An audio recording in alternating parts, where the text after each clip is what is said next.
What the Falcons do, we rise up. Welcome to Rise Up Reaction Show. We talk all things Falcons, NFL, Georgia sports, and in general, the sports news of the day. I'm your host, Dr. Lee Denning, the Golden Hard Dog, and a lifelong sports fan. Coming back to you today with Week 9 NFL picks. Went a respectable 10-6 last week. There's a few that I would want back if I had it to do over again.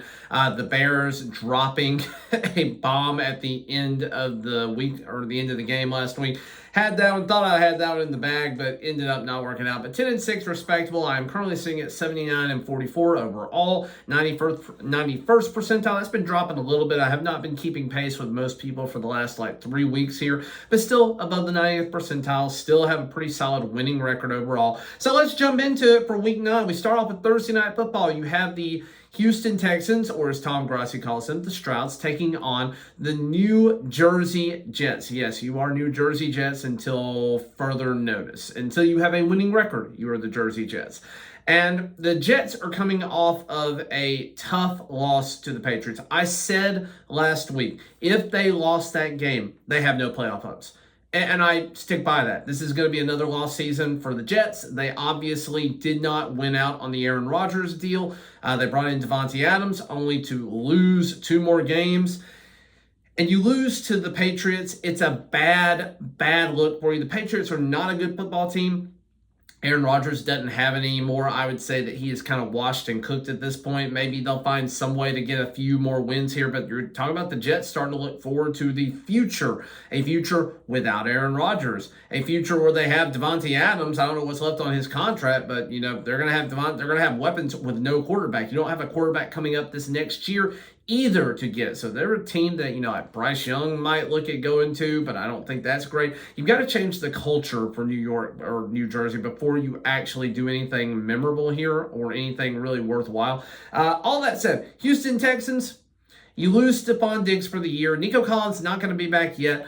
You do have really good weapon in Joe Mixon. And Stroud, he's been up and down. He's got a little bit of a sophomore slump, but he's still not a bad quarterback. Ultimately, I'm going to go with the Texans. I do think this could be a trap game for them where the Jets at home do find a way to win. I can't pick against the Texans right now. Then you go to Sunday afternoon football. I will be at this game. We have the Cowboys taking on the Atlanta Falcons, the 5-3 NFC undisputed South Division leading Atlanta Falcons. Now, the Cowboys coming off of a bad loss to the San Francisco 49ers, a game they probably should have won. When I've gone back and looked at a little bit of the highlights of that game, they had time. They had bad clock management and bad play calling at the end of the game, but they had a chance to go down and end the game, or potentially had the chance to. So they kept it close, but again, it was a very banged up 49ers team. The Cowboys just don't look right. They don't have a run game, which is going to make them struggle. Our secondary, we're probably getting Justin Simmons back. A.J. Terrell and Jesse Bates are coming on fire at the right time. We have virtually no pass rush, but hopefully, we get Troy Anderson back, which will open Caden Ellis up to be a little bit more of a pass rusher. We're having a little bit of trouble with Nate Landman. He doesn't look healthy right now. And J.D. Bertrand, we need to be putting him in coverage plays and not in run defense plays. Don't have Rucororo, missing him probably this week. But, I'm hopeful that we'll get some of our starters back, that we will have a good secondary to try and shut down CeeDee Lamb. And they don't have a run game. So if we can't stop this Dallas run game, if they put up 100 yards of rushing on us, we have a serious problem. We are going to have to outscore opponents by at least this. We're going to have to basically score 30 points a game to have a chance of winning every single week if our defense can't shut down this Dallas run game. I think they're even activating Dalvin Cook to try and do something, which is not great at this point in his career. Altogether, I would say this. Atlanta Falcons should win. They are the 75% to 25% favorite at this point in time. I'm going to be at that game. I fully expect us to win. It's in Atlanta. It could be a trap game, but I think we'll win this one. Then we go to the Saints the week after that. It's going to be a little bit tougher because Derek Carr is coming back. We'll talk about that in just a moment, but give me the Atlanta Falcons.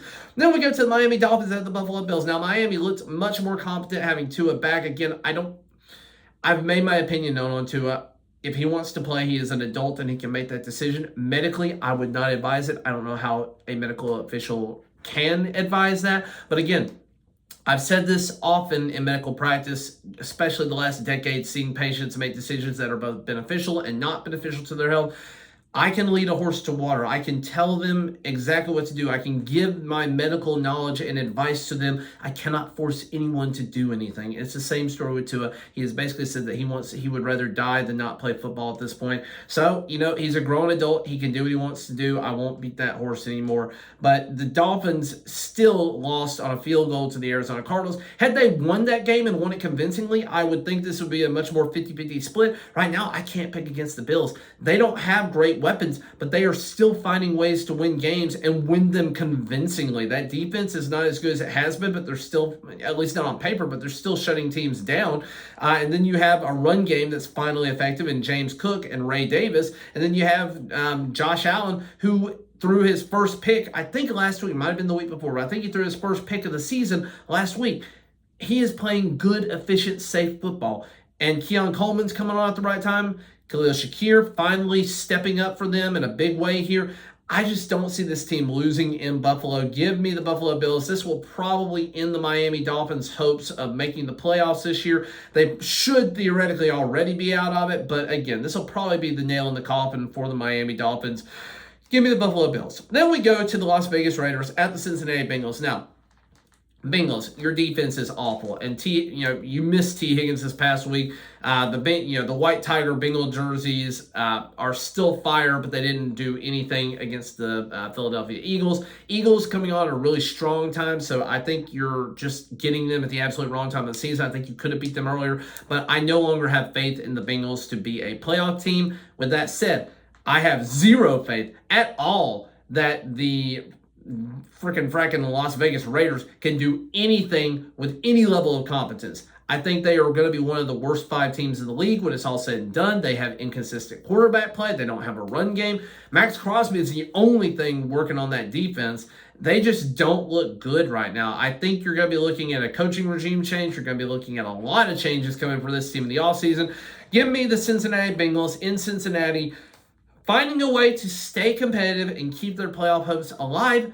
But again, it's a very slim chance. If they lose this week, I think their playoff hopes are completely and totally dashed to this point. So this is like a must-win for the Bengals to stay alive in the playoff hunt as a wild card. But it's certainly the Raiders. I have no hope whatsoever that they make it, even if they win this game.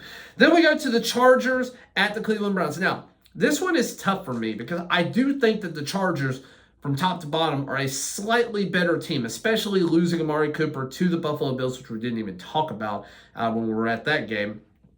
But I think their wide receiving room is not particularly good. I think they waited way too late to go to Jameis. I know why they waited to go to him until you basically had an injury to the guy that you're paying guaranteed $65 million to every single year. Again, stupid contract. I think this goes down as the worst trade and subsequent contract. If you combine the two, it's the worst trade ever in NFL history. I would stick worst case top 3 worst. I think it's worse than the Herschel trade. I think it's worse than a lot of other trades that have happened on the market so far. So yeah, with that said, they do have a better shot with a getting healthy Nick Chubb and Jameis Winston playing with the first 300-yard game in the last season.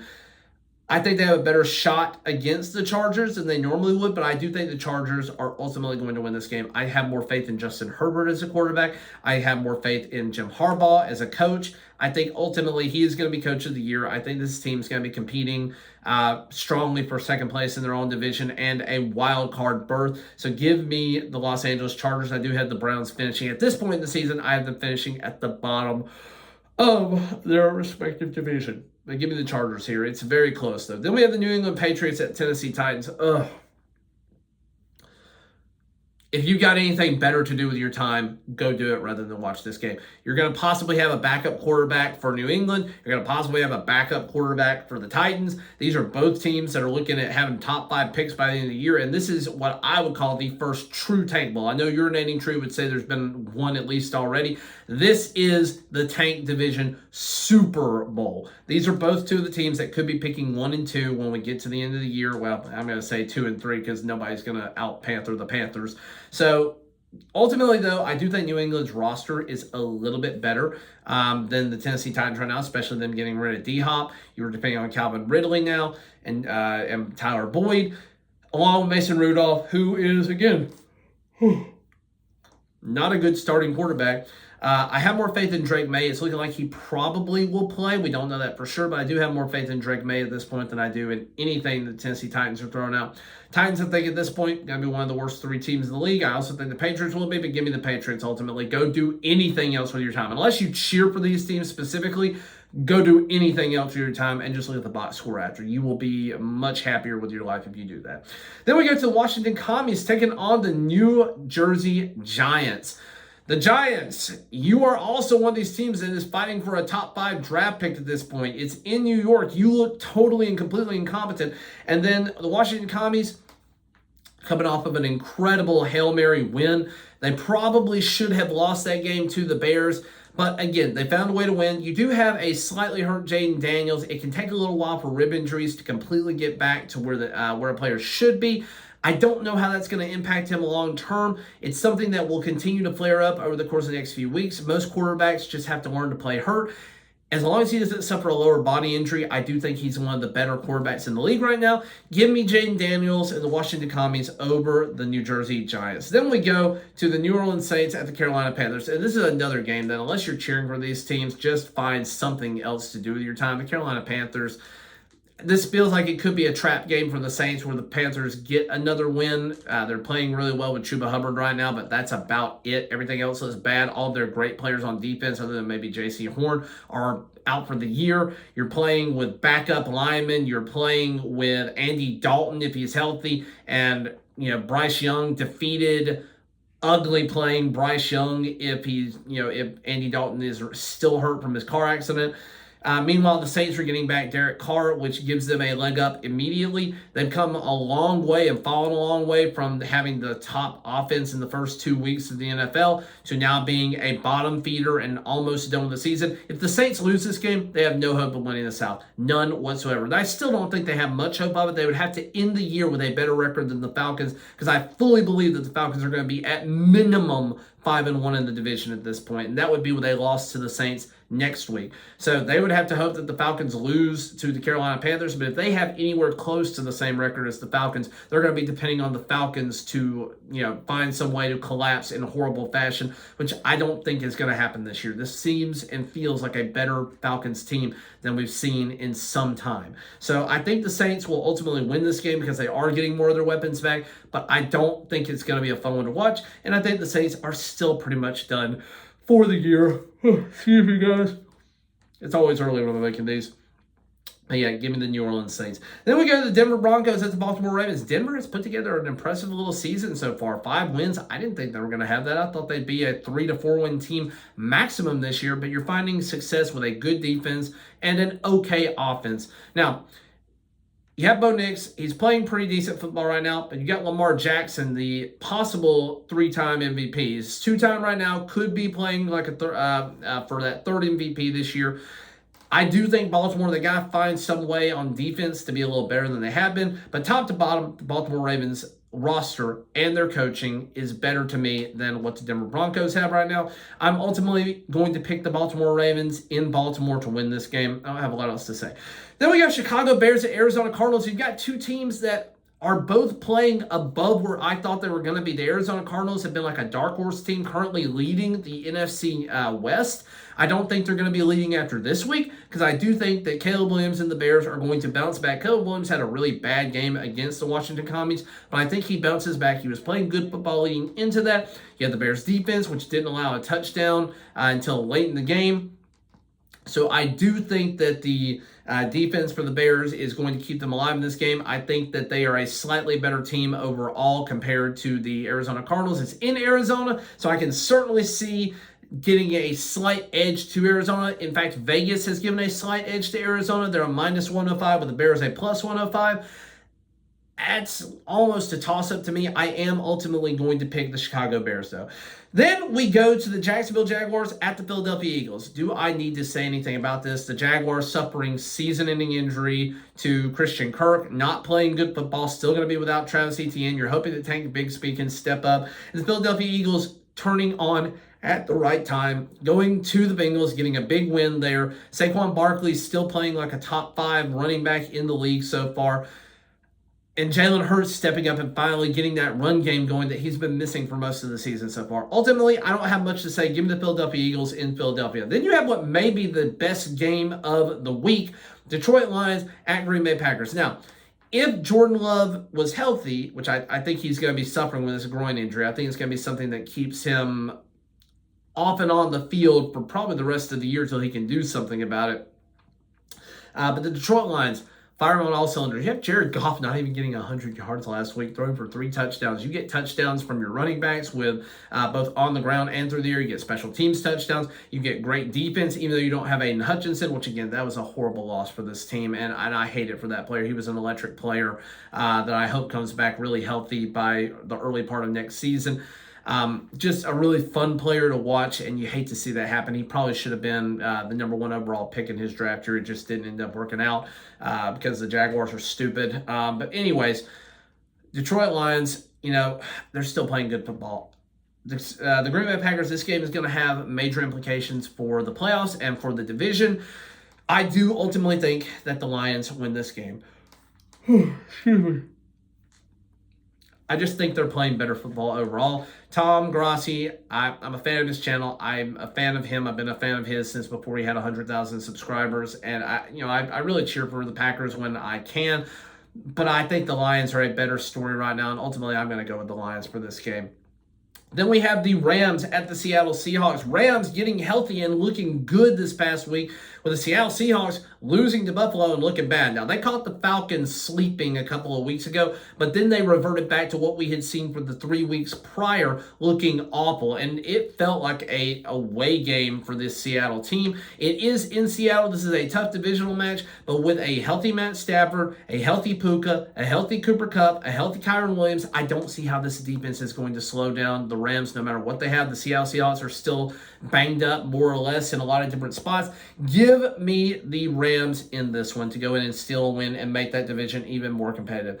Then we have the Indianapolis Colts at the Minnesota Vikings. And man, this is one that I initially had the Vikings picked here. I had Sam Darnold and Justin Jefferson, and the Vikings just absolutely rolling on an Anthony Richardson-led Colts. With that said, news came out earlier this week. It's going to be Joe Flacco's ball game to lose. And Joe Flacco is playing incredible football when he's on the field. He gives this team the best shot to win, and I think that he will lead the Colts on the road to a win against the Vikings. Don't ask me why I feel that, but when I heard Joe Flacco was playing, I immediately changed my pick to the Colts. Only 6% of America is doing that right now. It's not a game I would bet on. But give me the Colts. I don't know why. I just feel like with the losses that Minnesota has suffered over the last few weeks, both to personnel and just the fact that they've gone from first to third in a single week in their own division, they are starting to revert back to the team that I thought they were going to be more like. And I think the Colts, again, I think the Colts are a good football team. I had them winning this game early on. Anthony Richardson's not ready right now, but give me a Joe Flacco-led Indianapolis Colts twilight of his career to go out on top here and lead the Colts to the playoffs, probably to lose pretty early in it, but give me Joe Flacco to keep this team competitive and get a win here. Then we go Tampa Bay Buccaneers at Kansas City Chiefs for Monday Night Football. Tampa Bay, looking bad. I'm sorry. I don't have a lot to say. You guys lost to us. You're still going to be without Mike Evans. You're still going to be without Chris Godwin for the rest of the year. Your other receivers are not playing great. You have Otten, who looked like Rob Gronkowski against a bad Falcons defense. You're getting a better Chiefs defense. You're getting a better Chiefs offense. Overall, I think this is a game that the Kansas City Chiefs win easily in Arrowhead. Would I be surprised to see them lose? Absolutely. This is not a game that I would ever pick Tampa Bay in, which means that Tampa Bay is probably going to find some way to sneak a win out of this one. Ultimately, though, give me the Kansas City Chiefs. That's all I got for you guys. Thank you for watching, liking, sharing, and subscribing. And as always, rise up.